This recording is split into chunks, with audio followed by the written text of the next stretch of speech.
नमस्कार साथियों, Kalyani IAS academy के डिजिटल प्लेटफॉर्म पर आपका हार्दिक स्वागत है। पिछले लेक्चर्स में हमने संस्कारों को बहुत ही अच्छे से पढ़ा एवं समझा था। इस लेक्चर में हम वर्ण व्यवस्था को बहुत ही अच्छे से पढ़ेंगे एवं समझेंगे। तो शुरू करते हैं वर्ण व्यवस्था से। यदि हमें कोई बहुत ही कठिन, चुनौतीपूर्ण या उलझा हुआ या कॉम्प्लेक्स कार्य करना हो तो उस कार्य के संपादन के लिए हमारे पास में एक टीम होनी चाहिए, जिसका हर एक मेंबर अपने कार्य को करने में, अपनी फील्ड में महारत हासिल करता हो या उसके पास में स्पेशलिटी हो या उस कार्य को करने को योग्य हो। तो सीधी सी बात है, कितना ही चुनौतीपूर्ण कार्य क्यों ना हो, डिफिकल्ट कार्य क्यों ना हो, उलझा हुआ कार्य क्यों ना हो, हम उसको आसानी से कर लेंगे। दरअसल ऐसे ही वर्ण व्यवस्था विकसित हुई है। दरअसल समाज के संचालन के लिए जो सामाजिक कार्य होते हैं, राइट, तो कुछ सामाजिक कार्य जो है वो चुनौतीपूर्ण होते हैं, तो कुछ सामाजिक कार्य जो है उलझे हुए होते हैं। तो कुछ सामाजिक कार्यों को करने के लिए विशेष महारत या योग्यता की आवश्यकता होती है। और यदि समाज का संचालन होना है तो यदि समाज के सदस्य अपनी योग्यता के अनुसार, अपनी प्रवृत्ति के अनुसार, अपने गुणों के आधार पर कार्य को करते हैं और इस तरीके से जो व्यवस्था बनेगी उसे ही क्या कहेंगे, वर्ण व्यवस्था कहेंगे।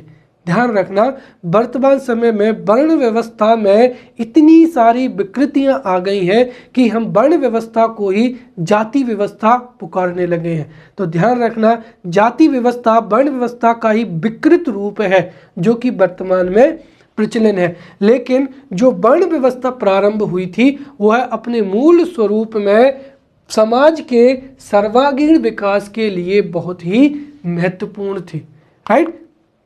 या फिर हम ये कहें कि किसी भी समाज के व्यवस्थित संचालन हेतु आवश्यक है कि वहाँ पर या उस समाज में कार्यों का विभाजन हो। और ये जो कार्यों का विभाजन है ये व्यक्ति की योग्यता, प्रकृति, प्रवृत्ति एवं गुण व कर्मों के आधार पर हो। तो उस आधार पर जो व्यवस्था होगी उसको ही हम वर्ण व्यवस्था कहते हैं। या फिर कह सकते हैं कि कार्य क्षमता के आधार पर कर्म विभाजन करने को ही, कार्य क्षमता के आधार पर कर्म विभाजन करने की जो व्यवस्था है उसे ही वर्ण व्यवस्था कहा जाता है। या साधारण शब्दों में जिस व्यवस्था के द्वारा व्यक्ति अपनी कार्य क्षमता के आधार पर कर्म का वर्ण करता है उसी व्यवस्था को वर्ण व्यवस्था कहते हैं। अगर परीक्षा में प्रश्न पूछा जाता है तो हम इनमें से किसी भी एक परिभाषा को लिख सकते हैं। जो वर्ण व्यवस्था है वह भारतीय सामाजिक संगठन की आधारशिला है और ऐसा माना जाता है कि प्राचीन काल में जब कृषि का विकास हुआ तो उसके परिणाम स्वरूप अलग अलग प्रकार के कार्य करने के लिए योग्य एवं कुशल सदस्यों की या व्यक्तियों की आवश्यकता हुई। अर्थात कृषि के विकास से श्रम विभाजन की आवश्यकता हुई और श्रम विभाजन की पूर्ति करने के लिए समाज में वर्ण व्यवस्था का उदय हुआ, राइट। उदाहरण के तौर पर समाज में ब्राह्मण, क्षत्रिय, वैश्य एवं शूद्र जो है वर्ण विकसित हुए और इन वर्णों का अपने अपना कार्य था, अपने अपने दायित्व थे। जैसे जो ब्राह्मण वर्ग था उसका वर्ण धर्म जो है माना गया, राइट, ज्ञान का संपादन करना एवं धार्मिक क्रियाओं का, तो धार्मिक क्रियाओं एवं ज्ञान का संपादन ये वर्ण धर्म माना गया ब्राह्मणों का। उसी तरीके से जो है प्रशासन करना, सत्ता का कार्य, राइट, या रक्षा करना क्षत्रियों का जो है वो वर्ण धर्म माना गया। फिर आर्थिक उत्पादन और वितरण जो है वैश्यों का धर्म माना गया और शारीरिक श्रम का सेवा के रूप में जो कर्म है वो शूद्रों का वर्ण धर्म या वर्ण दायित्व जो है वो माना गया, राइट। अब हम यहाँ पर वर्ण का जो है वो अर्थ समझते हैं। हो सकता है कि परीक्षा में वर्ण का अर्थ पर जो है 5 नंबर का पूछा जाए, राइट। प्रश्न पूछा जा सकता है कि वर्ण को परिभाषित करते हुए वर्ण व्यवस्था को समझाइए। राइट, तो हम यहाँ पर वर्ण का अर्थ समझेंगे। देखिए, वर्ण व्यवस्था को समझने के लिए वर्ण जो शब्द है उसका अर्थ समझना जरूरी है, क्योंकि इसी वर्ण से वर्ण व्यवस्था को हम 3 आधारों पर परिभाषित कर सकते हैं। पहला क्या हो जाएगा कि जो वर्ण शब्द है वो संस्कृत की व्रा धातु से निकला है, जिसका शाब्दिक अर्थ होता है धारण करना। अर्थात हम कह सकते हैं कि व्यक्ति के द्वारा वृत्ति या अपने व्यवसाय का क्या करना, चयन करना। राइट, इसका मतलब ये हुआ कि प्रारंभ में व्यक्ति जो निश्चित व्यवसाय को चुनते थे या जिस निश्चित व्यवसाय का वर्ण करते थे, राइट, वो किसी विशेष जो है वर्ण का सदस्य बन जाते थे और इस तरीके से जो है वो वर्ण व्यवस्था क्या हुई, विकसित हुई। तो जो वर्ण शब्द है वो संस्कृत की व्रा धातु से निकला है, जिसका तात्पर्य होता है क्या, वर्ण करना। अर्थात आरंभ में व्यक्ति एक निश्चित व्यवसाय को चुनते थे, वो एक विशेष वर्ण के सदस्य कहलाते थे। दूसरा यहाँ पर हो जाएगा, वर्ण का अर्थ जो होता है क्या होता है, रंग होता है। राइट, और यहाँ पर रंग से तात्पर्य है शरीर के तात्पर्य से। राइट, तो यहाँ पर समाज में जितने भी व्यक्ति थे उनके रंग के आधार पर जो व्यवस्था निर्धारित हुई, उसके आधार पर उसको भी वर्ण व्यवस्था कहा गया। राइट, जैसे जो आर्य थे वो अपने आप को श्वेत वर्ण कहते थे और दासों को कृष्ण वर्ण बताया गया है। राइट, वर्ण शब्द का तीसरा अर्थ होता है व्यक्तियों का स्वभाव। इस आधार पर हम कह सकते हैं कि जो व्यक्ति समान व्यवहार प्रदर्शित करते थे या जिन व्यक्तियों के गुण एवं स्वभाव संबंधी विशेषताएं एक दूसरे की समान थीं, उनको किसी एक वर्ण का सदस्य जो है वो माना गया। राइट, ये यहाँ पर वर्ण शब्द का जो है अर्थ है। राइट, अब हम यहाँ पर वर्ण व्यवस्था के उद्देश्यों को समझेंगे कि आखिरकार वर्ण व्यवस्था के संचालन में क्या उद्देश्य है, क्या ऑब्जेक्टिव है। तो वर्ण व्यवस्था का जो प्रमुख उद्देश्य है धर्म एवं कर्तव्यों के आधार पर श्रम विभाजन करना। राइट, तो श्रम विभाजन को यहाँ पर महत्व देते हुए हम निम्नलिखित जो है वर्ण व्यवस्था के उद्देश्यों को समझेंगे। सबसे पहला, अगर श्रम विभाजन होगा अर्थात समाज के जो अपेक्षित कार्य हैं, हो सकता है कोई कठिन हो, चुनौतीपूर्ण हो, उलझे हुए हो, उनको अगर उसी में दक्ष व्यक्ति उसको संपन्न करेंगे तो इससे एक संगठित सामाजिक व्यवस्था की क्या होगी, स्थापना होगी। राइट, तो संगठित सामाजिक व्यवस्था की स्थापना वर्ण व्यवस्था का उद्देश्य था।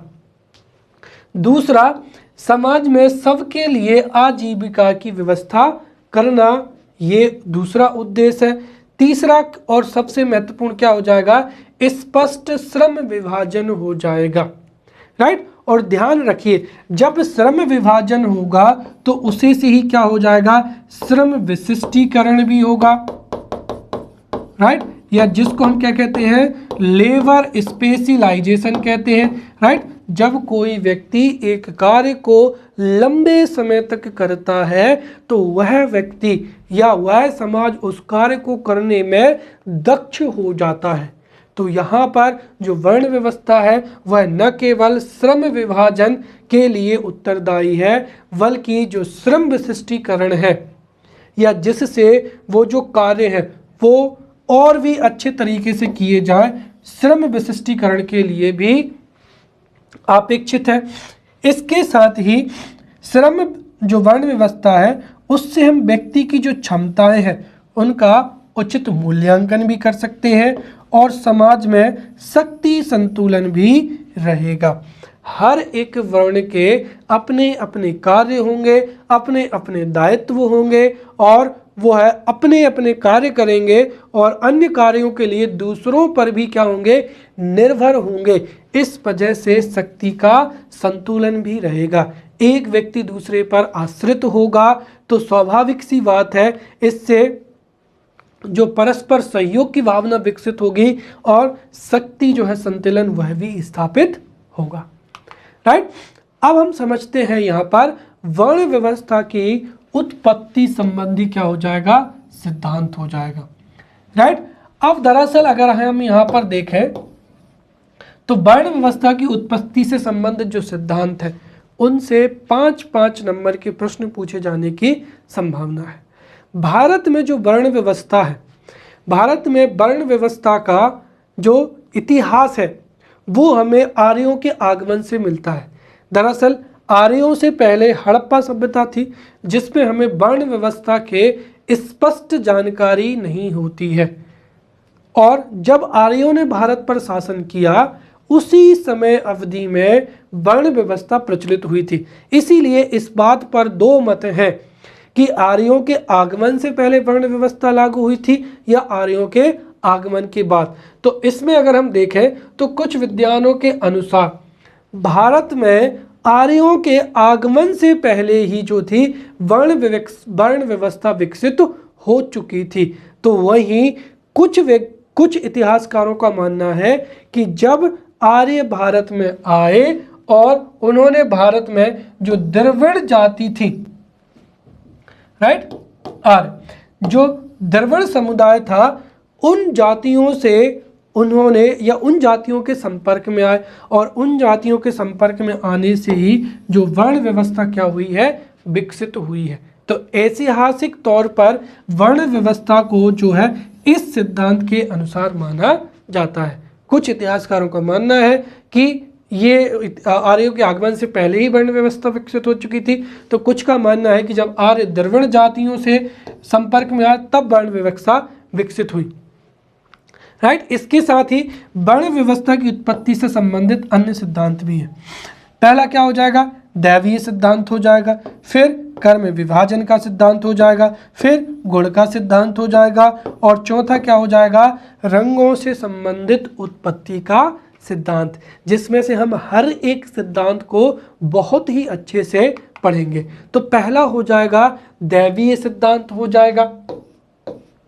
राइट, भारतीय संस्कृति में वर्ण व्यवस्था की उत्पत्ति के लिए जो दैवीय सिद्धांत है उसे सबसे महत्वपूर्ण एवं सबसे प्राचीन सिद्धांत माना जाता है। राइट, और इस सिद्धांत के अनुसार माना जाता है कि जो 4 वर्ण हैं उनकी उत्पत्ति ईश्वर से हुई है, और यह व्यवस्था जो है वो आदिकाल से जो है अनादिकाल से चली आ रही है, और यह व्यवस्था कैसी है, दैवीय व्यवस्था है। राइट, इस सिद्धांत के अनुसार जो है या इस सिद्धांत का जो वर्णन है वो हमें कई धर्म ग्रंथों में जैसे ऋग्वेद, मनुस्मृति, विष्णु पुराण, गीता, उपनिषदों जैसे धर्म ग्रंथों पे अनेक जगह पर जो है वो संकेत मिलते हैं, और इस सिद्धांत के अनुसार ये जानकारी मिलती है कि ईश्वर के द्वारा ही इन 4 वर्णों की क्या हुई है, उत्पत्ति हुई है। और ऋग्वेद के अनुसार देखें तो ऋग्वेद में एक पुरुष सूक्त है, और पुरुष सूक्त में एक मंत्र है जिसमें 4 वर्गों की जो उत्पत्ति है वो ब्रह्मा या एक विराट पुरुष के अंगों से मानी गई है। तो ऋग्वेद के पुरुष सूक्त के अनुसार जो वर्ण व्यवस्था है वो एक विराट पुरुष या ब्रह्मा के शरीर के अंगों से ही जो है वर्णों का क्या हुआ, विकास हुआ है। जैसे जो विराट पुरुष है उसके मुख से किसका हुआ है, ब्राह्मण वर्ग उत्पन्न हुआ है, भुजाओं से क्षत्रिय वर्ग का, उदर से वैश्य वर्ग सा, और पैरों से शूद्र वर्ग की उत्पत्ति हुई है। राइट, और ये जो सिद्धांत है ये इस बात में प्रमाणित है कि इन वर्गों की जो उत्पत्ति है वो विराट पुरुष के शरीर से हुई है, और शरीर में अंगों का जो कार्य है उसी आधार पर वर्ण व्यवस्था में भी उन वर्णों का क्या है, कार्य है। अर्थात कर्म उनके गुण के क्या है, अनुरूप है। तो शरीर में जो अंगों के कर्म है वही वर्ण व्यवस्था के गुणों के क्या है, अनुरूप है। जैसे मस्तिष्क का काम क्या होता है, सोचना या हमारे शरीर में ज्ञान का सृजन करना। तो जो ब्राह्मण वर्ग है वह ज्ञान से संबंधित जो है ज्ञान को आगे बढ़ाएगा एवं धार्मिक कार्य करेगा। ये जो है इससे संबंधित धार्मिक वर्ण होगा। फिर हमारी जो भुजाएं होती हैं, जब हमारा शरीर संकट में होता है तो भुजाएं ही हमारी शरीर की रक्षा करती हैं। तो इससे संबंधित जो भुजाओं से जिस वर्ण की उत्पत्ति हुई वो कौन सा है, क्षत्रिय वर्ग है, जिसका दायित्व है समाज की रक्षा करना। फिर उधर से जो है वैश्य की उत्पत्ति हुई है और दरअसल जो पैर हैं वो हमारे शरीर की सेवा करते हैं, एक जगह से दूसरी जगह ले जाते हैं। तो शूद्र की उत्पत्ति हुई और शूद्र वर्ग जो है सेवा के लिए जो है सेवा का दायित्व होता है, राइट। दूसरा सिद्धांत जो हो जाएगा वो हो जाएगा गुण का सिद्धांत, गुण का सिद्धांत हो जाएगा, राइट। इसके साथ ही जो गुण का सिद्धांत है, वर्ण व्यवस्था का गुण का सिद्धांत वर्तमान समय में या इसे प्रमाणिक सिद्धांत भी माना जाता है। और इस सिद्धांत के अनुसार व्यक्ति या जो मनुष्य है वो अपने गुणों के आधार पर अपना वर्ण प्रदान करता है। अर्थात जैसे व्यक्ति में गुण होंगे, जैसे उसकी प्रवृत्ति होगी, जैसे व्यक्ति में गुण होंगे, उसी आधार पर वो कार्य करेगा और उसी आधार पर उस व्यक्ति को वर्ण प्राप्त होगा, राइट। उदाहरण के तौर पर अगर हम देखें तो कई धर्म ग्रंथों में मुख्य रूप से 3 गुणों की व्याख्या की गई है, राइट। और जो गुण है सत्व गुण हो जाएगा, रज गुण हो जाएगा और तम गुण हो जाएगा, राइट। तो गीता में एवं अन्य ग्रंथों में, राइट, अन्य ग्रंथों में जो मनुष्य के 3 प्रमुख गुण बताएं, सत्व गुण, रज गुण और क्या हो जाएगा, तम गुण हो जाएगा। अब ये जो गुण है इनकी प्रवृत्ति कैसी होती है, जो सत्व गुण होता है उसका लक्षण क्या होती है, शांति, ज्ञान एवं तप तथा क्या हो जाएगा, शुद्ध आचरण। अर्थात वह व्यक्ति जो शांत चित्त का होगा, ज्ञानवान होगा, तप करने वाला होगा और शुद्ध आचरण करने वाला होगा, उसमें सात्विक गुणों की या सत्व गुण की क्या होगी, प्रधानता होगी। वहीं जो रज गुण है उसका लक्षण है क्रियाशीलता, राजसी प्रवृत्ति, राज करने की, प्रशासन करने की प्रवृत्ति या धन या यश अर्जित करने का जो लक्षण है वो रज गुण वाले व्यक्तियों में पाया जाता है। वहीं तीसरा गुण होता है तम, जिसके लक्षण क्या होते हैं, जड़ता, अहंकार और आलस। तो आलस्य है या अहंकार है, तो आलस, अहंकार और जड़ता जिस व्यक्ति में भी गुण होंगे उसमें तम गुण की क्या होगी, प्रधानता होगी। तो इस तरीके से जो सत्व गुण है वो शांति, ज्ञान, तप, शुद्धता के लक्षण रखता है। जो रज गुण है वह है क्रियाशीलता, राजसी प्रवृत्ति, धन एवं यश। एवं जो तम गुण है वो जड़ता, अहंकार और आलस्य के लक्षण प्रदर्शित करता है। और इसी आधार पर या इन्हीं गुणों के आधार पर जो है वो वर्ण व्यवस्था क्या हुई है, विकसित हुई है, राइट। अर्थात जिन व्यक्तियों में सात्विक गुणों की प्रधानता थी, राइट, उन्हें ब्राह्मण वर्ण माना गया, राइट। तो जिनमें सात्विक गुण थे उन्हें ब्राह्मण वर्ग माना गया।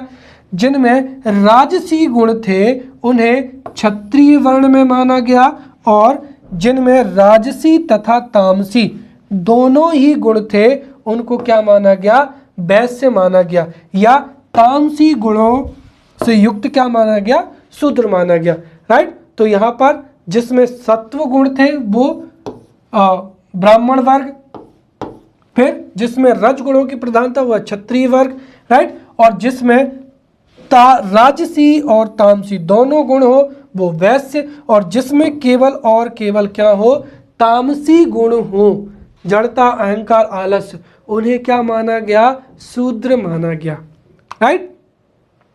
तीसरा हो जाएगा रंगों से संबंधित उत्पत्ति का सिद्धांत। मैंने बताया था कि जो वर्ण शब्द है उसका एक अर्थ क्या होता है, रंग भी होता है। और ऋग्वैदिक काल में वर्ण या रंग के आधार पर भी वर्ण व्यवस्था जो थी वह प्रचलन में आई थी, राइट। और वर्ण व्यवस्था की इस उत्पत्ति में कहा गया है कि जो वर्ण व्यवस्था है उसकी उत्पत्ति किससे हुई है? रंग से हुई है। व्यक्तियों का रंग जैसा होता है उसी आधार पर जो सामूहिक व्यवस्था बनी वह क्या कहलाई? वर्ण व्यवस्था कहलाई। जैसे अगर हम देखें धार्मिक ग्रंथ जैसे महाभारत है, महाभारत के अनुसार जो ब्राह्मण है, क्षत्रिय है, वैश्य है, शूद्र है, उनकी त्वचा का रंग क्रमशः ब्राह्मणों की त्वचा कैसी होती है? सफ़ेद होती है, क्षत्रियों की लोहित या लाल होती है, वैश्य की पीली होती है, और जो शूद्र है उनकी त्वचा का रंग कैसा होता है? काला होता है। और इसी आधार पर वर्ण व्यवस्था भी विकसित हुई, जिसको हम इस तरीके से समझ सकते हैं, राइट। दरअसल ऋग्वैदिक काल में जिन भी व्यक्तियों का रंग सफ़ेद होता था, अर्थात उनको पवित्रता का जो प्रतीक समझा गया और उनका ब्राह्मण वर्ग कहलाया, राइट। जिनकी त्वचा का रंग लाल था, राइट, और जो लाल रंग होता है वो क्रोध का प्रतीक होता है, और इससे संबंधित जो वर्ण था वो क्षत्रिय वर्ण माना गया। फिर जो पीला रंग होता है वह रजोगुण एवं तमोगुण का क्या होता है? प्रतीक होता है, और जो पीले रंग की त्वचा वाले व्यक्तियों को वैश्य वर्ण माना गया, और जो काला रंग है जो कि अपवित्रता का प्रतीक होता है उसे शूद्र रंग या शूद्र वर्ण माना गया। और ये जो सिद्धांत है इसे महाभारत का सिद्धांत भी कहा जाता है। फिर हो जाएगा कर्म विभाजन का सिद्धांत हो जाएगा, राइट। तो जो कर्म विभाजन का सिद्धांत है यह भी वर्ण उत्पत्ति का एक महत्वपूर्ण सिद्धांत है, और इस सिद्धांत के अनुसार माना गया है कि जो वर्ण व्यवस्था है उसकी उत्पत्ति जो है वो कर्म विभाजन के आधार पर हुई है, राइट। और ये जो सिद्धांत है इसका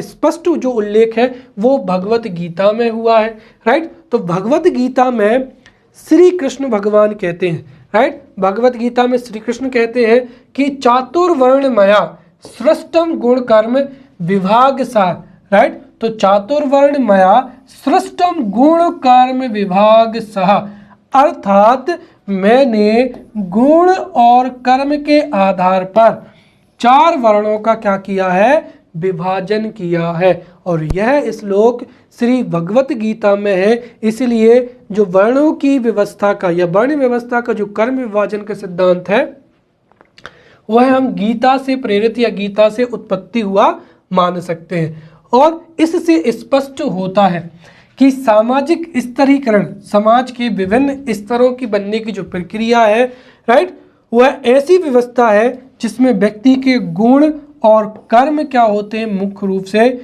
भूमिका निभाते हैं, राइट। यह गुण और कर्मों पर ही यह प्रक्रिया क्या होती है?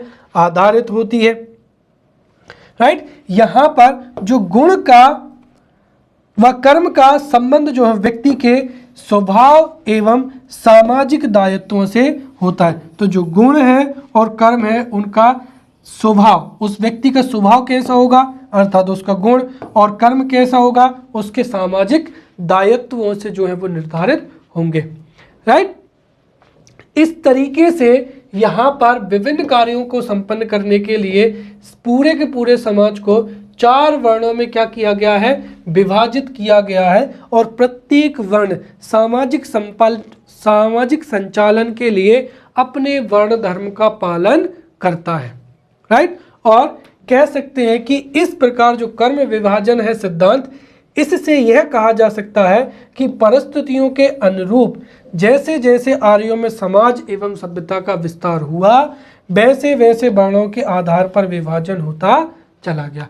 तो ये थे यहाँ पर वर्ण व्यवस्था की उत्पत्ति से संबंधित सिद्धांत, जिसमें दैवीय सिद्धांत, गुण का सिद्धांत, रंगों से संबंधित उत्पत्ति का सिद्धांत, कर्म विभाजन का सिद्धांत, जिनको हमने बहुत अच्छे से पढ़ लिया है। अब हम यहाँ पर वर्ण व्यवस्था के जो 4 वर्ण हैं उनके बारे में बहुत ही अच्छे से पढ़ेंगे, क्योंकि हो सकता है इनसे 5 नंबर या 3 नंबर का जो प्रश्न पूछा जा सकता है। तो वर्ण व्यवस्था में जो 4 वर्ण हैं वो उनमें से पहला हो जाएगा ब्राह्मण वर्ग, दूसरा क्षत्रिय वर्ण, फिर वैश्य वर्ण और क्या हो जाएगा, शूद्र वर्ण हो जाएगा। हम एक एक करके इन वर्णों के बारे में पढ़ेंगे, इनके दायित्व क्या है, इनके कार्य क्या है, इनकी विशेषताएं क्या है, उनको समझेंगे। तो सबसे पहला हो जाएगा यहाँ पर क्या, ब्राह्मण वर्ग हो जाएगा, राइट, ब्राह्मण वर्ण हो जाएगा, राइट। तो जो ब्राह्मण वर्ण है वह समाज का पहला एवं महत्वपूर्ण वर्ण माना जाता है, राइट। और जो ब्राह्मण वर्ग के गुणों की, जो ब्राह्मण गुणों के बारे में जानकारी है या उनके गुणों के बारे में जो विशेषताएं हैं वो हमें महाभारत तथा कई अन्य ग्रंथों में भी मिलती हैं। तो ब्राह्मण वर्ग पहला एवं महत्वपूर्ण वर्ण माना जाता है और महाभारत में अध्यापन कराना अर्थात शिक्षा देना, आत्मनियंत्रण, ब्रह्मचर्य के नियमों का पालन करना एवं तप करना, ज्ञान एवं अनुशासन है उसको प्राथमिकता देना, राइट। तो महाभारत में अध्यापन, आत्मनियंत्रण एवं तप को ब्राह्मण का जो है विशिष्ट धर्म माना गया है, राइट। अब आगे लेक्चर हम पढ़ेंगे तो उसमें मैं आपको बताऊंगा कि साधारण धर्म क्या होता है और विशिष्ट धर्म क्या होता है। तो अध्यापन, आत्मनियंत्रण और तप ये ब्राह्मणों की विशिष्ट धर्म है। इसके साथ ही गीता में सम, दम, शुद्धि, तप, क्षमा भाव, सरलता, ज्ञान विज्ञान और आस्तिकता को ब्राह्मण का क्या माना गया है, स्वाभाविक कर्म माना गया है। तो अध्यापन, आत्मनियंत्रण, तप को विशिष्ट धर्म, सम, दम, शुद्धि, तप, क्षमा भाव, सरलता, ज्ञान विज्ञान, आस्तिकता को स्वाभाविक जो है वो धर्म माना गया है। इसके साथ ही मनुस्मृति के अनुसार ब्राह्मण का जो विशिष्ट कर्म है वो क्या है, अध्ययन करना एवं अध्यापन कराना है। इसके साथ ही ज्ञान और पवित्र आचरण के कारण ही इन्हें विभिन्न प्रकारों के दंड से भी मुक्ति दी गई है। ये किसमें है, मनुस्मृति है। इसीलिए जो प्राचीन परंपराएं थी उसमें जो ब्राह्मण वर्ग था उनको ज्ञान और पवित्र आचरण के कारण सम्मान दिया जाता था और जब वो कोई भी बुरा कार्य करते थे तो उनको दंडों से मुक्ति भी मिलती थी। और कौटिल्य ने तो अपने अर्थशास्त्र में यहाँ तक कहा है कि अगर कोई पंडित या अगर कोई ब्राह्मण किसी भी प्रकार का अपराध करता है तो उसे मृत्यु दंड नहीं देना चाहिए। या हमारे ही जो शास्त्र हैं और उनमें ब्राह्मण हत्या को एक पाप समझा गया है, राइट। इसके साथ ही ब्राह्मण के जो है वो 6 प्रधान कर्म है। वो कौन कौन से हो जाएंगे, अध्ययन करना, फिर अध्यापन कराना, यज्ञ करना, यज्ञ कराना, दान देना और दान क्या हो जाएगा, लेना हो जाएगा। ये इनके 6 प्रधान कार्य माने गए हैं। अब दूसरा जो वर्ण हो जाएगा वो क्या है, क्षत्रिय वर्ण हो जाएगा।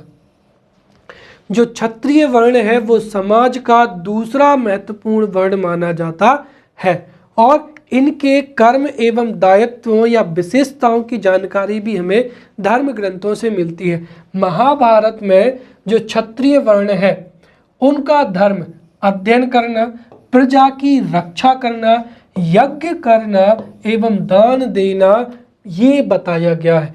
तो प्रजा की रक्षा करना, यज्ञ करना, दान देना, अध्ययन करना ये क्षत्रियों के क्या है, यहाँ पर विशिष्ट धर्म है, राइट। तो जैसे हमने अभी ब्राह्मणों के विशिष्ट धर्म देखे थे वैसे ही क्षत्रियों के विशिष्ट धर्म ये हो जाएंगे, राइट। और ऋग्वेद में इन्हें ही क्षत्रियों को क्या कहा गया है, क्षत्र, जिसका शाब्दिक अर्थ है हानि से रक्षा करने वाला। इसी तरीके से गीता में श्री कृष्ण ने क्षत्रिय धर्म के जो स्वाभाविक कर्म है उनका उल्लेख किया है। तो विशिष्ट धर्म कौन कौन से हो गए, अध्ययन, प्रजा की रक्षा करना, यज्ञ करना, दान देना महाभारत के अनुसार। और गीता में श्री कृष्ण ने जो है क्षत्रिय वर्ग के स्वाभाविक धर्म बताए हैं उसमें सबसे पहला क्या हो जाएगा, सूरवीरता हो जाएगा, राइट। वह व्यक्ति जो लड़ाई के मैदान से भगे ना, सूरवीर हो, वह क्षत्रिय होगा। दूसरा क्या है, तेज होगा, फिर धैर्यता का गुण होगा, उसमें चातुर का गुण होगा, युद्ध क्षेत्र से ना भागने वाला हो, अर्थात जो कायरता ना दिखाए वो क्षत्रिय होगा। और ईश्वर भक्ति जो है वो क्षत्रिय के क्या होंगे, गुण होंगे।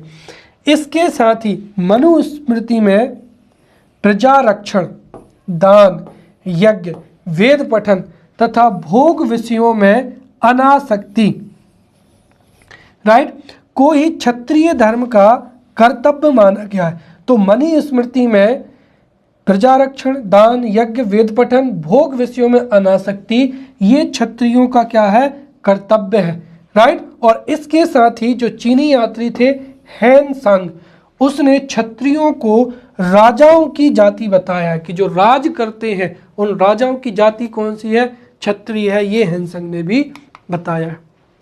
तीसरा हो जाएगा यहाँ पर वैश्य वर्ण हो जाएगा।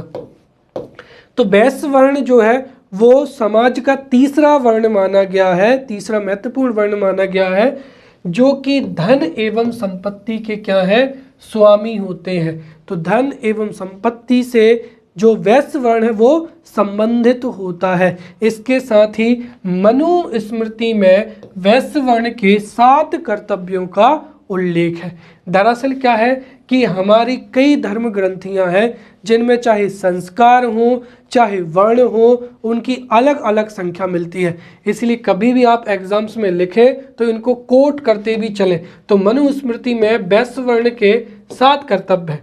पहला क्या है, पशुओं की रक्षा करना। दूसरा, दान देना, यज्ञ करना। चौथा क्या हो जाएगा, अध्ययन करना। फिर क्या हो जाएगा, वाणिज्य करना, कृषि करना और गो रक्षा करना, राइट। ये वैश्यों के क्या है, 7 कर्तव्य हैं। इसके साथ ही कौटिल्य ने भी बताए हैं। कौटिल्य ने जो वैश्य वर्ण है उनके प्रधान कर्म बताए हैं। उनमें क्या हो जाएगा, अध्ययन करना, यज्ञ करना और दान देना। ये वैश्यों के क्या है, महत्वपूर्ण कर्तव्य हैं। लेकिन वैश्यों ने अध्ययन कर्म को छोड़कर अपने को पूर्णतः व्यापार वाणिज्य में क्या कर लिया, लगा लिया, और व्यापार वाणिज्य में दक्ष लगा लिया, राइट। फिर विद्या, जो विद्या अध्ययन है उससे अलग होने के कारण ही कुछ वैश्यों की गणना शूद्रों की श्रेणी में होने लगी थी, राइट। और यहाँ पर जो अरब यात्री है अल वरूनी, उसने वैश्यों की गणना भी किसमें की है, शूद्रों में की है। इसके साथ ही जो बौद्धायन है, बौद्धायन ने वैश्यों को गो, ब्राह्मण तथा वर्ण की रक्षा के लिए शस्त्र ग्रहण करने का भी अधिकार दिया है, ऐसा बौद्धायन ने बताया है। क्योंकि जो शस्त्र है, शस्त्र धारण करना क्षत्रियों की प्रमुख विशेषता है, क्योंकि वो रक्षा करते हैं। लेकिन बौद्धायन ने बताया है कि गो, ब्राह्मण एवं वर्ण की रक्षा के लिए जो वैश्य है वह भी शस्त्र ग्रहण कर सकते हैं, और महाभारत में भी यही व्यवस्था बताई गई है। अब अंतिम वर्ण हो जाएगा शूद्र वर्ण हो जाएगा। जो शूद्र वर्ण है वो सामाजिक स्तरीकरण में या समाज के स्तरों में सबसे निचले पायदान पर होता है। और मनुस्मृति में जो उच्च 3 वर्ण है, राइट, या जिनको क्या कहा जाता है, द्विजातियों, तो मनुस्मृति में अपने से उच्च 3 या द्विजातियों अर्थात ब्राह्मण, क्षत्रिय एवं वैश्य की बिना किसी ईर्षा के सेवा करना ही शूद्र वर्ण का क्या है, प्रमुख कर्तव्य है। तो मनुस्मृति के अनुसार क्षत्रिय, ब्राह्मण, वैश्यों की सेवा करने वाला जो वर्ण है उसका जो वर्ण है वह क्या होगा, शूद्र होगा, और यह इनका प्रमुख कर्तव्य होगा। दरअसल हमने देखा था कि जो ऋग्वेद का पुरुष सूक्त है उसके अनुसार विराट पुरुष के पैरों से ही किसका, शूद्रों का उदय हुआ था, इसीलिए इन्हें भार ढोना पड़ता है। ये तीनों वर्णों की क्या करते हैं, सेवा करते हैं। इसके साथ ही पहले इनकी जो स्थिति थी, राइट, समझना, यहाँ पर पहले ये तीनों वर्गों की सेवा करते थे, लेकिन इनको अछूत या निम्नतर नहीं माना जाता था। परंतु जैसे ही समाज कृषि प्रधान हो गया, राइट, कि जैसे ही कृषि प्रधान हो गया, एवं समाज में श्रम विभाजन हुआ तो समाज कई वर्णों में विभाजित हो गया। तब जो उच्च वर्ग के लोग अपने विशेषाधिकार एवं सुविधाओं की मांग करने लगे, तो इस वजह से जो ऊपर के वर्ण हैं ब्राह्मण, क्षत्रिय एवं वैश्य, उनको तो अधिकार मिल गए और जो शूद्र वर्ण था उसको अपवित्र घोषित कर दिया। तो जब कृषि का विकास हुआ तब शूद्रों को अपवित्र घोषित कर दिया गया। और अगर हम देखें तो जो मूल रूप से शूद्र थे वो श्रमिक वर्ग के थे, राइट। तो शूद्र सेवा करने वाले वर्ग के या श्रमिक वर्ग के थे, लेकिन जब कृषि का विकास हुआ तब इनको जो है वो अपवित्र घोषित कर दिया गया। इसके साथ ही कई स्मृतियों में यह भी उल्लेख मिलता है कि जो शूद्र वर्ण के लोग हैं ये किसी तरीके से धन, राइट, का संग्रह एवं अध्ययन ना करें एवं संपूर्ण जीवन स्वामी की सेवा और उनकी दया पर व्यतीत करें, राइट, व्यतीत करें। इसके साथ ही जो शूद्रों की स्थिति है वो कालांतर में जाकर और भी खराब होती चली गई।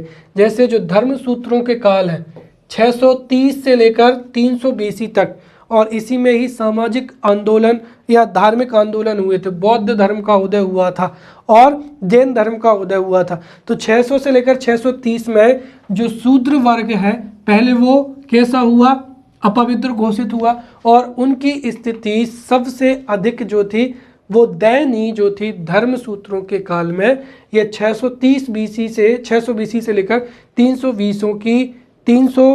BC के बीच में हो गई। और शूद्र वर्ण को पूर्णतः ये क्षत्रिय, ब्राह्मण एवं वैश्य वर्ग पर छोड़ दिया। इसके साथ ही जो राजनीतिक संगठन थे उसमें शूद्र का कोई भी स्थान नहीं रह गया, और न्याय के मामले में भी यही भेदभावपूर्ण व्यवहार उनके साथ में होने लग गया। और इसके साथ ही अगर वो कोई बुरा काम करें तो उनके लिए कठोर दंड का भी विधान बनाया गया, राइट। तो न राजनीति में न न्याय में, उल्टा अगर वो कोई काम करे तो उनको अधिक से अधिक दंड देने का प्रावधान किया गया। और इसी वजह से अस्पृश्यता का जो है वो उदय हुआ और धीरे धीरे जो शूद्र हैं उनको अछूत माने जाने लगा। अगर शूद्रों ने किसी को छू दिया तो उसे अपवित्र मान लिया जाता था। इतनी ज़्यादा जो छुआछूत है वो फैल गई थी। और जो अछूतों हैं उनको अन्य तज कहा जाता है, अर्थात धीरे धीरे इनको छुआछूत की वजह से गांव जो थे, गांव या जो रहवासी एरिया थे उनके अंदर उनको ना रहने दिया गया और उनको गांव से बाहर कर दिया गया और वो नगर सीमा के बाहर निवास करने लग गए।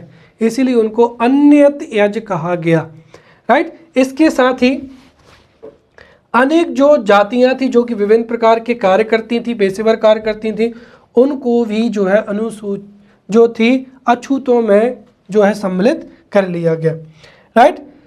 अब अगर हम देखें तो जो महावीर थे या बुद्ध थे उन्होंने छुआछूत का विरोध किया, राइट, और मानव मात्र की समानता का उद्देश्य दिया, धार्मिक उपदेश दिए। इससे शूद्रों की स्थिति में सुधार तो हुआ, लेकिन वर्ण व्यवस्था के जो प्राचीन ढांचे में कोई विशेष परिवर्तन नहीं आया और निम्न वर्ण की स्थिति यथास्थिति रही, जिससे जो स्थिति है वो मध्यकाल में और आधुनिक काल में भी बनी रही। अंग्रेजों ने भी, भीमराव अंबेडकर ने भी जो शूद्रों की स्थिति है या जो अछूतों की स्थिति है उसके उत्थान के लिए भी आंदोलन किया।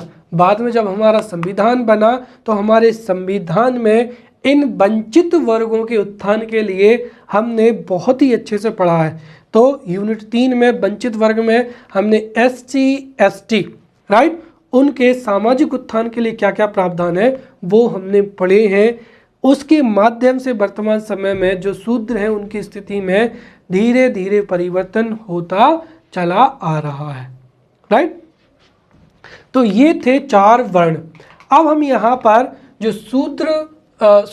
जो वर्ण व्यवस्था है, वर्ण व्यवस्था की यहाँ पर हम विशेषताओं को देखेंगे, राइट। और ध्यान रखना, अगर आपको वर्ण व्यवस्था की आलोचना करनी हो तो आप वर्तमान परिप्रेक्ष्य को समझते हुए उत्तर लिखेंगे, और वर्ण व्यवस्था की विशेषता लिखनी हो तो उस वर्ण व्यवस्था के बारे में लिखेंगे जो मूल स्वरूप में थी। तो वर्ण व्यवस्था की क्या हो जाएगी प्रमुख विशेषता, कि वर्ण व्यवस्था कर्म पर आधारित व्यवस्था है, अर्थात प्रत्येक व्यक्ति अपने गुण, अपने स्वभाव एवं अपनी क्षमता के अनुसार काम का या अपने कर्म का वर्णन कर सकता है, और वह जीवन भर हंसी खुशी से उसी काम को करेगा। तो ये जो व्यवस्था थी ये कर्म पर आधारित व्यवस्था थी। दूसरा, यह व्यवस्था सामाजिक स्तरीकरण की वैज्ञानिक एवं न्यायपूर्ण व्यवस्था थी। समाज के कितने स्तर होने चाहिए, राइट, कौन से पायदान पर कौन सा वर्ग रहेगा, तो सामाजिक स्तरण की भी ये एक वैज्ञानिक क्या थी, वैज्ञानिक एवं न्यायपूर्ण व्यवस्था थी। तीसरा, इस व्यवस्था से व्यवसाय के चुनाव में क्या हुई, असुविधा नहीं होती है।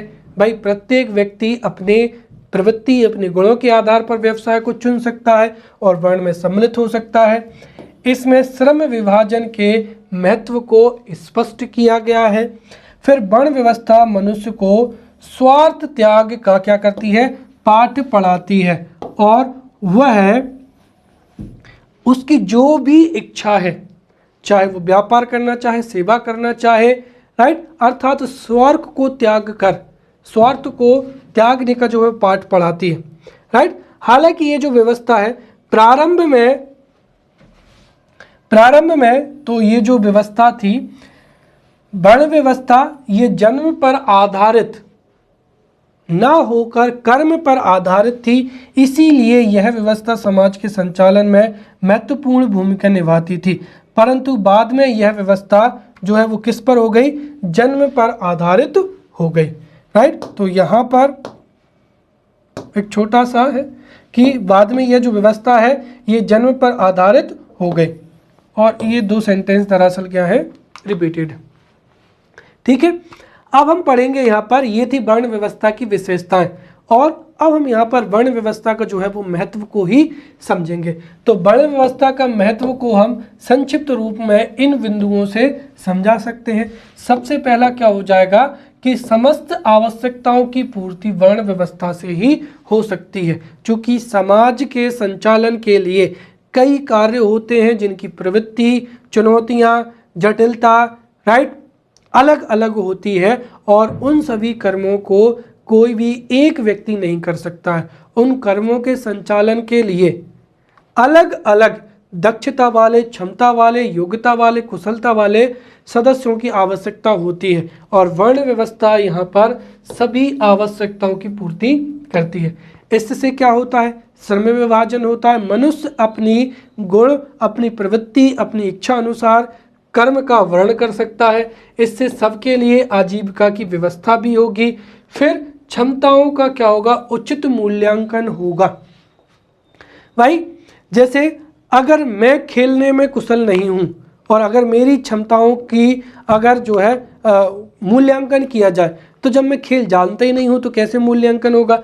तो जो व्यक्ति जिस कार्य में दक्ष होगा, प्रवीण होगा, उससे ही उसकी दक्षता की या क्षमताओं का मूल्यांकन किया जा सकता है।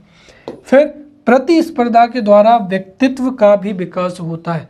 एक वर्ण में जब व्यक्ति एक समान कार्य करेंगे तो उनमें प्रतिस्पर्धा होगी, और प्रतिस्पर्धा से व्यक्तित्व का विकास होगा। फिर अगला, परस्पर निर्भरता के कारण सामाजिक सौहार्द का भी क्या होगा, विकास होगा। भाई क्षत्रिय अपने अन्य कार्यों के लिए, जैसे ब्राह्मण है तो ब्राह्मण अपनी रक्षा के लिए क्षत्रियों पर, राइट, अनाज या धन के लिए जो है वैश्यों पर, और सेवा के लिए शूद्रों पर क्या है, निर्भर है, राइट। वैसे ही क्षत्रिय जो है वो ज्ञान के लिए ब्राह्मण वर्ग पर, राइट, धन के लिए वैश्यों वर्ग पर, और सेवा के लिए शूद्रों पर निर्भर है। तो हर एक जो है वर्ण वो एक दूसरे के ऊपर निर्भर है, और इसी वजह से सामाजिक सौहार्द या सामाजिक समरसता होती है, और इसी वजह से जो है वो वर्ण व्यवस्था से संघर्ष से मुक्ति होती है, राइट। इसके साथ ही जो कुछ शिक्षाविद हैं उन्होंने ये भी कहा है कि भारत में इतनी जाति व्यवस्था होने के बावजूद वर्तमान समय में भी सामाजिक समरसता, राइट, सामाजिक समरसता है, तो उसके पीछे कारण क्या है, वर्ण व्यवस्था भी है, राइट। इस वजह से संघर्ष से भारतीय जो समुदाय है, भारतीय संस्कृति में संघर्ष बहुत ही कम है। अब हम यहाँ पर वर्ण व्यवस्था के दोष को भी समझेंगे, हो सकता है ये भी महत्वपूर्ण है और ये भी प्रश्न में एग्जाम्स में पूछा जाता है, राइट। तो वर्ण व्यवस्था के दोषों को समझते हैं। सबसे पहली चीज तो ये है कि वर्ण व्यवस्था में श्रम एवं धन का क्या है, असमान वितरण मिलता है, राइट। तो यहाँ पर ये वर्ण व्यवस्था की प्रमुख क्या है, दोष है। श्रम जो है वर्ण व्यवस्था है, उसमें व्यक्ति जितना कार्य करता है उतना उसको वेतन नहीं दिया जाता है या उसको धन नहीं दिया जाता है। जैसे जो शूद्र है वो 8-8, 15-15 घंटे सेवा करते हैं, फिर भी उनको धन जो है उनके लिए कम है, राइट। तो इसमें श्रम का एवं जो मेहनत है, शारीरिक मेहनत है, और उसके बदले में जो धन है उसका असमान वितरण जो है वो वर्ण व्यवस्था में देखने को मिलता है। दूसरा हो जाएगा असमान, क्या हो जाएगा, सामाजिक प्रतिष्ठा हो जाएगी। भाई श्रम विभाजन बहुत अच्छी बात है, उससे सामाजिक गतिविधियां संचालित होती हैं, तो सभी वर्णों को समान प्रतिष्ठा उपलब्ध होनी चाहिए। लेकिन जो है सामाजिक स्त्रीकरण में सबसे अधिक प्रतिष्ठा ब्राह्मणों को प्राप्त है, फिर क्षत्रियों को, फिर वैश्य को, और सबसे निचले पायदान पर तो कौन है, शूद्र, जिन्हें तो बाद में अपवित्र घोषित कर दिया और उनको अछूत कहा जाने लगा। तो असमान जो सामाजिक प्रतिष्ठा है वह वर्ण व्यवस्था का दोष है। फिर व्यवहारिक रूप में जो वर्ण परिवर्तन है वो क्या है, निषिद्ध है। पहले वर्ण व्यवस्था जहां पर कर्म पर आधारित थी, लेकिन अब जो है जन्म पर आधारित हो गई है। तो अगर कोई व्यक्ति जो है वो किसी निम्न जाति में हुआ है, वो भले ही कितना ही पढ़ा लिखा हो, उसके पास में ज्ञान हो, फिर भी उसको ब्राह्मण स्वीकार नहीं किया जाएगा। तो वर्तमान समय में चाहे शूद्र या वैश्य जाति का व्यक्ति कितना ही अच्छा ज्ञानवान हो, धर्म ग्रंथों को जानता हो, उसको ब्राह्मण के रूप में स्वीकार नहीं करेंगे, अर्थात व्यवहारिक रूप में वर्ण परिवर्तन नहीं होता है, यह भी इसका दोष है। फिर वर्ण वेद का क्या है, विकास हो रहा है, कई जो वर्ण है उनमें विभाजन या उनमें कई भेद है। फिर इसी वजह से क्या है, जाति व्यवस्था क्या है आगे जाकर विकसित हुई है, और ये जो जाति व्यवस्था है वो हमारे समाज को दीमक की तरह क्या है, कमजोर कर रही है। समाज में जो सामाजिक विसंगतियां हैं या सामाजिक समस्याएं हैं वो जाति व्यवस्था के कारण ही जो है कई समस्याएं उत्पन्न हुई है। तो जाति व्यवस्था का विकास होना भी वर्ण व्यवस्था के दोषों में सम्मिलित है। तो ये थी वर्ण व्यवस्था, जिसको हमने बहुत ही अच्छे से पढ़ा समझा। अब अगले लेक्चर में मिलते हैं, तब तक के लिए धन्यवाद।